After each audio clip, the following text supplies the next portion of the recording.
Velkommen til denne lille vejledning i brugen af Padlet.com, den virtuelle opslagstavle. Padlet.com er en særdeles populær webtjeneste, hvor brugere kan oprette og samarbejde på en virtuel væg.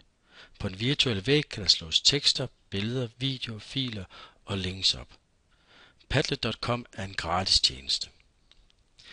I kan se, at jeg er gået ind på hovedsiden her, der hedder Padlet.com, hvorefter jeg kan gå ned i det gule felt og gå i gang med at bygge min væg, hvis jeg ønsker det.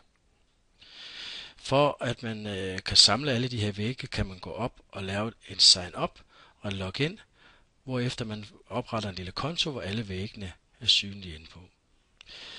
Hvis jeg går ned i bunden herover, kan man kigge under goodies. Der har man mulighed for at uploade Padlet-appen til sin Chrome-browser. Lad os lige prøve at gøre det. Jeg klikker på Chrome Apps, hvorefter den kommer frem, Padlet, som hedder Wallracer før, og over i højre hjørne står der Free, og den trykker jeg på. Derefter så beder den mig om jeg vil tilføje, det vil jeg gerne. Så bliver den synliggjort hernede i min Chrome Apps Padlet, hvorefter jeg kan bruge den derfra, hvis jeg ønsker det. Den anden mulighed, det er også, at jeg går ind og logger mig ind herover, som jeg lige har gjort nu, og herefter kan jeg gå i gang med at bygge en væg ved at trykke på plusset heroppe. Når jeg går ind på Build a Wall, kan jeg se herovre i højre side, er der en masse ikoner, hvor jeg kan redigere min væg. Min virtuelle opslagstavle, den eksisterer her, som er tilknyttet den URL heroppe. Meningen er så, at man går ind og redigerer i den her Padlet, eller den her virtuelle opslagstavle, og derefter kan man maile den her URL op til dem, man gerne vil have, der skal se eller skrive ind på den her opslagstavle. Den måde, man skriver på opslagstavlen, det er, at man klikker 2 gange et kort sted på selve opslagstavlen. Sådan her. Herefter kan man skrive sin overskrift eller sit navn på den her post, som dukker op. Man kan også skrive nedenunder, hvad man mener omkring et eller andet emne eller andet, og derefter kan man uploade en URL, eller uploade en fil, eller man kan tage et billede fra et webkamera, som man kan lægge ind. Men her kan jeg så se, at den virtuelle opslagstavle ser lidt kedelig ud, så derfor så vil jeg gerne lige redigere lidt i det. Det gør vi herovre i Modify this Wall over i møtrikken. Vi klikker på den. Herefter kommer der en masse ikoner frem, og alle øvrigt skal se, at der står Profile, og derefter så vil jeg gerne have en overskrift til den her opslagstavle. Og vil jeg også gerne stille spørgsmål.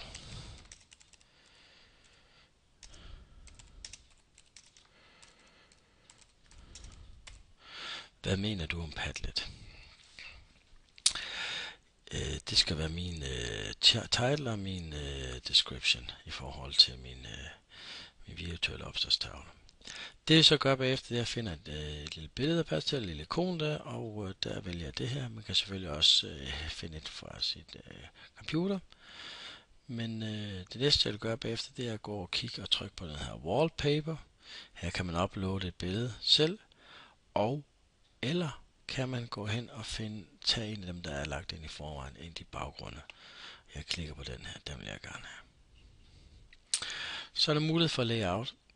Man har mulighed for, at de her posts, som står en post her, at de kan ligge vilkårligt, eller man kan lægge dem i en lang rækkefølge, alt efter hvad man ønsker, hvornår de kommer ind.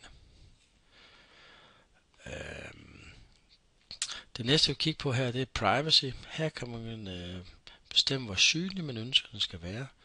Om det skal være en privat, hvor man sender e-mailen ud, eller det skal være synlig for alle. Alle kan se, og alle kan skrive. Så det vil sige, at alle kan skrive ind på den her side. Så hvis jeg sender den URL ud her, så kan alle gå ind og skrive. Sender den ud til nogen, eller nogen de søger efter den, så kan de gå ind og skrive på den. Nedenunder her kan jeg også klikke på Moderate Post, altså på den måde, at hvis jeg klikker på den her, så får jeg også alle de her tekster ind først til godkendelse, før at de bliver lagt ud på den væg her. Jeg har også mulighed for at gå ind og få alle notification, altså alle får alle de mails sendt, alle de posts sendt til mig. Det der også er mulighed for her at gøre, det er at gå ind og vælge hver indtagende, hvad skal min URL hedde. Den hedder i øjeblikket det her, men det kan godt være, at jeg skal ind og skrive, om det skal hedde noget med Padlet 1, 2, 3. Og det I kan se herovre, den kan jeg godt vælge, den vælger jeg så. Og straks sker det oppe i browseren, at den ændrer sig. Hvis man allerede har et domæne forvejen, kan man også lægge det ind. Men nu er jeg færdig med min Padlet. Det jeg så gør, det er, at jeg kan begynde at dele den med en masse andre mennesker. Og der skal jeg over det andet ikon, jeg skal bruge, det hedder Share Export. Her er der mulighed for at dele den med alle mulige sociale medier.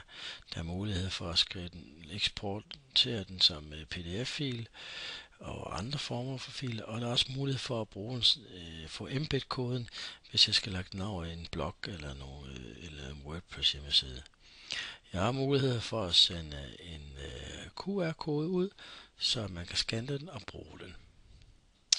Så, men det der var en vejledning omkring Padlet.com.